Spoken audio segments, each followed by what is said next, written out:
Decatur, where it's greater. This is a highly gentrified area now. It used to be all black. Now it's all white. You can't even live over here unless you got a house 750,000 and above. That's how it is. It's not my world. I just live in it. Anyway, these are all restaurants. I think I've been to most of them. Um, the Iberian, I haven't been to that one. There's a Middle Eastern place over here where they serve me mint and bread, and I was like, "This is lovely." I would have never thought. And they got Squash Blossom Boutique. Love that place. That's where I first came across this particular type of clothing. I forgot the name of it, but yeah, this is Decatur where it's great. It's beautiful here. The downtown is really really nice.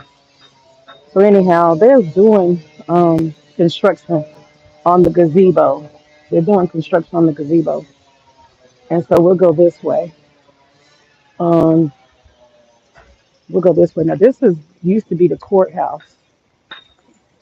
This is old construction. This is made from Stone Mountain. Oh man, wow! Look what I have come upon.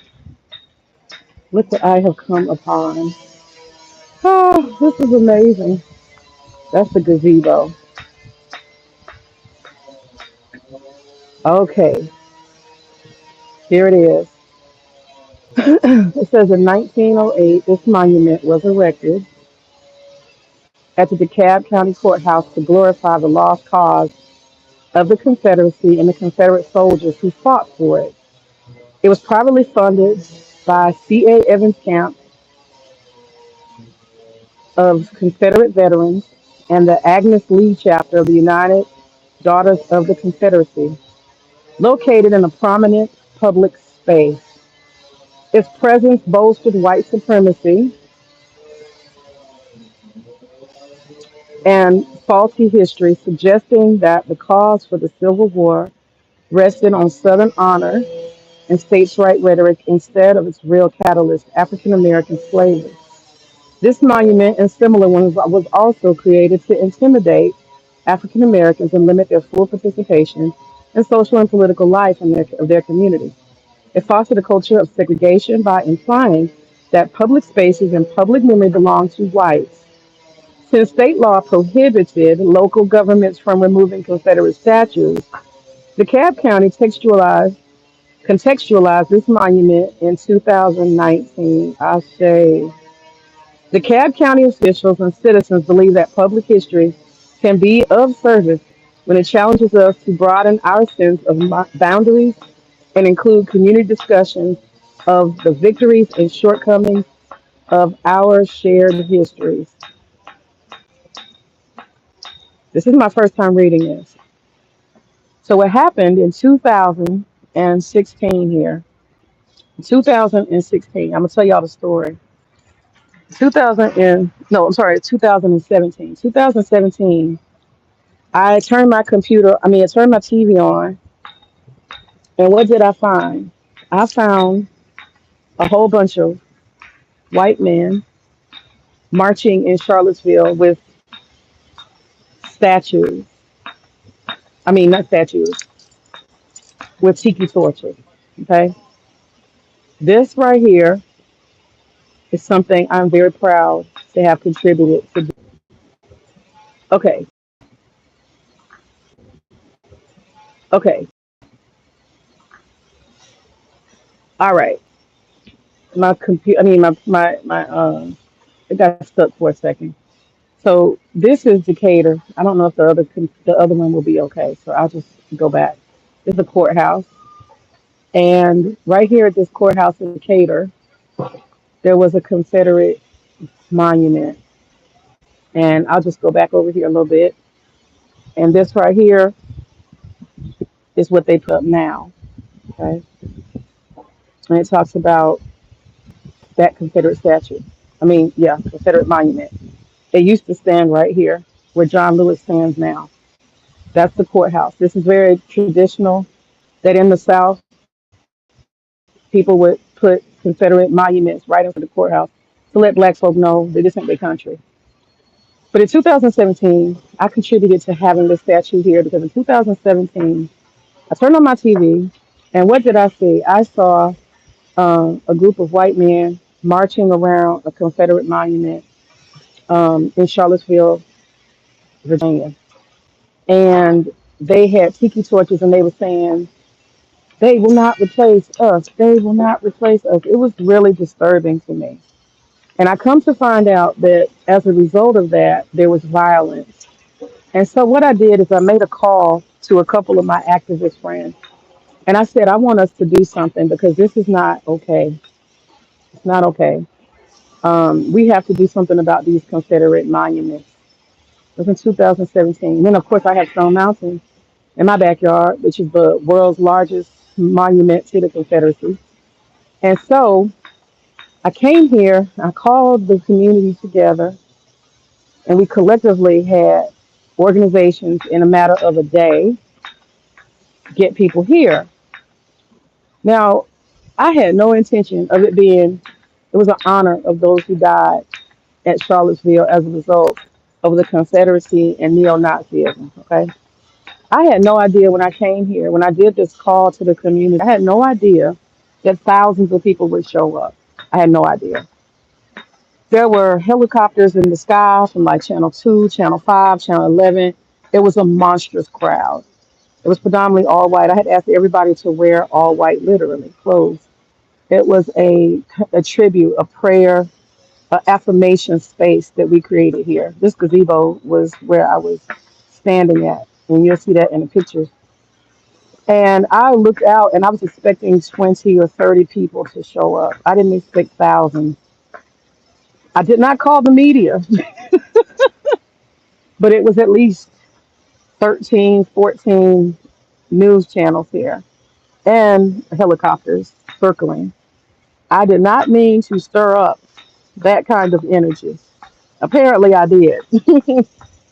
Long story short, this became the focal point. The Confederate monument that used to stand here was a tall obelisk.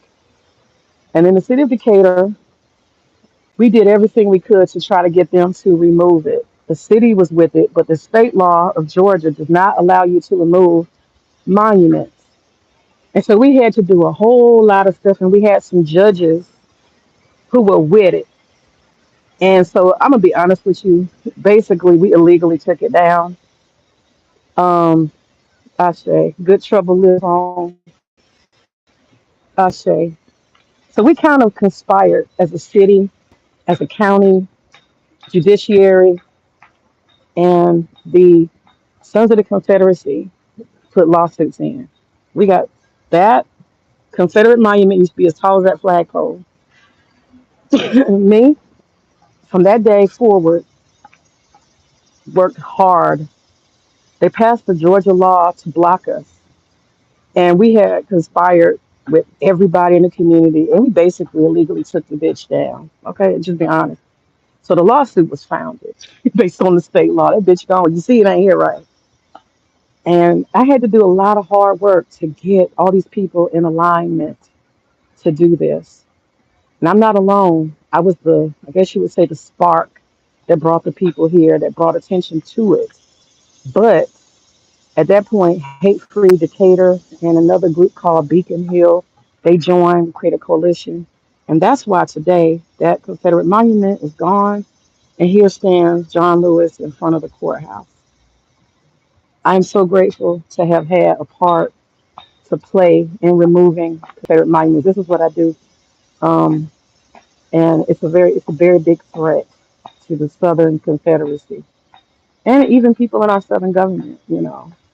I'm one of Kemp's unfavorite people, Governor Kemp. Um, they know about this stuff. They track it. They pay attention. And I have legislation from my good brother, who is a representative. He's had it up there since 2017, 2018, that we can remove. We want to be able to remove any signs of the Confederacy. And so that legislation has had several iterations, and I stand by that legislation. And I moved from here once this was done in 2000, I believe it was 2020, is when we were able to actually have it removed. But this wasn't installed until August 2024. It's beautiful. This is my first time looking at it. The last time I was here, it was empty. The time before that, it was the Confederate monument, and now John Lewis statue stands here. So this is the work I do, and what we did to get it removed is, I'm not going to lie, we basically had to do vandalism regularly. Vandalism is how you remove. That's the loophole. You do vandalism to it over and over again. They'll take it down. Don't tell nobody. Anyway, good trouble. If you guys want to see, just type in Decatur, type in Maymuna Freeman, type in Confederate Monument. You'll see the pictures and all that stuff. It's all in the media. But like I said, I worked with Hate Free Decatur and Beacon Hill for years to get this Confederate monument removed. And now we have John Lewis here. So I say, good work, good trouble. Yes, John, yes. And I also did have the pleasure as a writer to interview John Lewis. I have that article at home.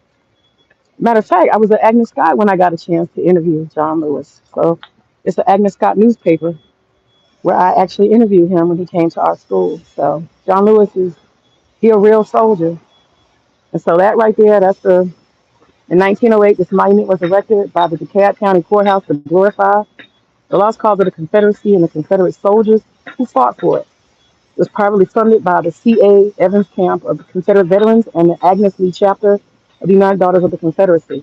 Located in a prominent public space, its presence bolstered white supremacy and faulty history, suggesting that the cause of the war, the Civil War, rested on the Southern honor and states' rights rhetoric instead of its real catalyst, African American slavery.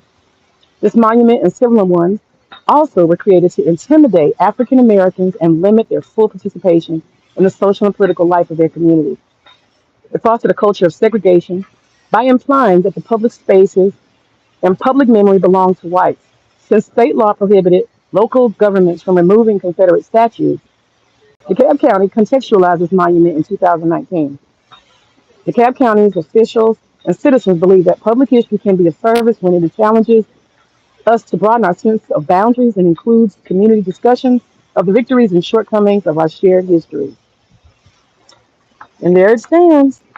I say, this is downtown Decatur. Y'all, I'm coming back tomorrow. So this is the courthouse. I'm coming back tomorrow to Decatur because I have to do a. I know it's gonna sound crazy, but I got to file a lawsuit on somebody. Lord, I hate when they make me do it.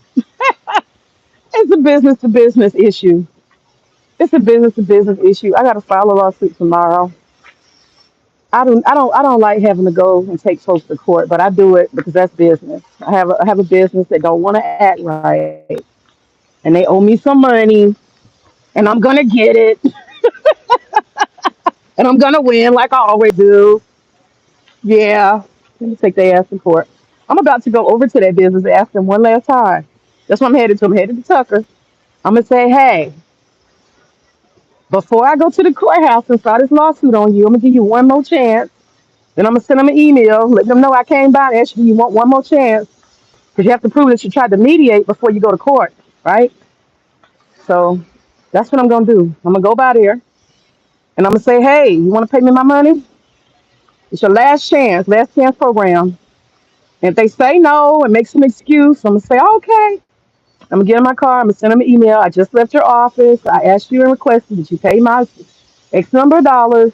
You refuse. So now tomorrow I'm going to file a lawsuit. And one thing I do when I file lawsuits on people, because they keep thinking I'm playing. I'm not playing with you. What I do is I go and I stand in front of. This is what I do every time.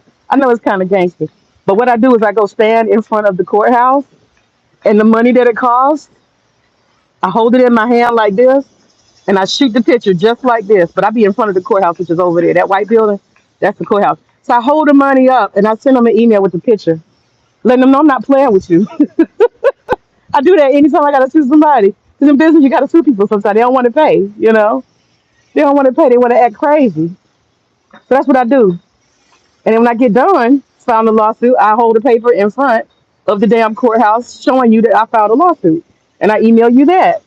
So I document everything completely until the day we get to court.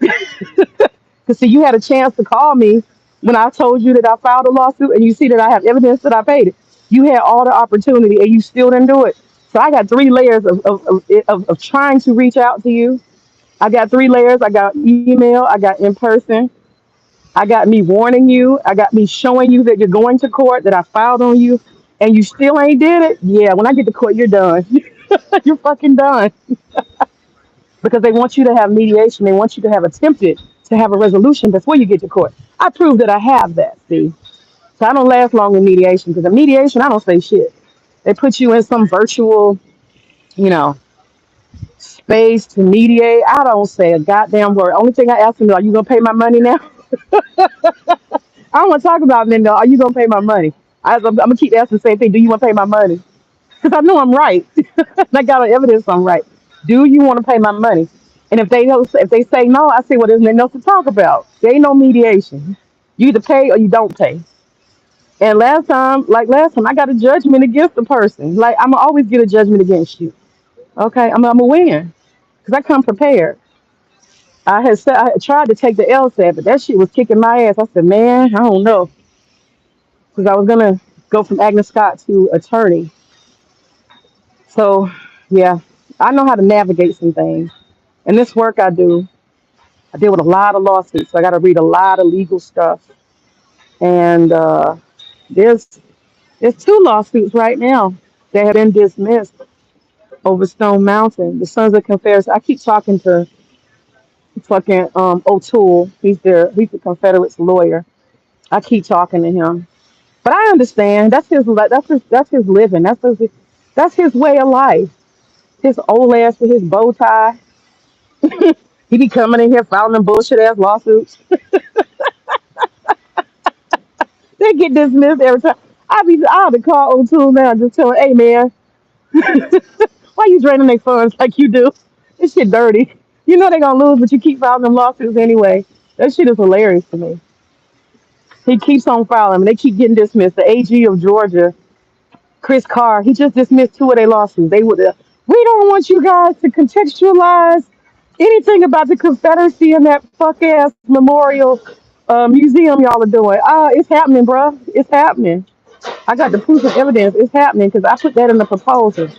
Y'all not gonna tell history until it's planned. We need a whole goddamn museum to tell the truth about segregation, uh, fucking Civil War, slavery, and Reconstruction and the Civil Rights Movement. We gonna tell the whole history.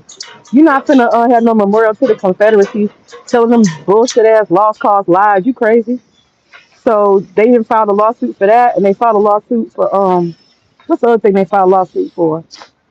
Oh, because I had them move them flags, take them Confederate flags down. They mad about that. I did sit-ins during the month of February for years, and I told them, I said, y'all got to take them Confederate flags down. So Stone Mountain Park, under pressure, once I got them $22 million, I got them $22 million in no profits. They lost all that money. Now they want to take down the Confederate. They want to take down the Confederate flags. You know, it took all of that. They had to lose some money. But Stone Mountain Park, they're gonna have to finish the job. And so every time the Confederates file these stupid ass lawsuits, they get swiped down. And it's gonna be like that. They can keep filing. O'Toole can keep filing them bullshit lawsuits. It ain't gonna do them no good. It ain't gonna do them no good. So in about what? See, about another week, I'm gonna go and approach them about a new idea that I have for the park because the Confederacy has to go. It absolutely has to go, state law or otherwise. Anyway, that's John Lewis, established here, replacing the Confederate monument that was a symbol of disrespect to African Americans. And that is my contribution to the city of Decatur, I say.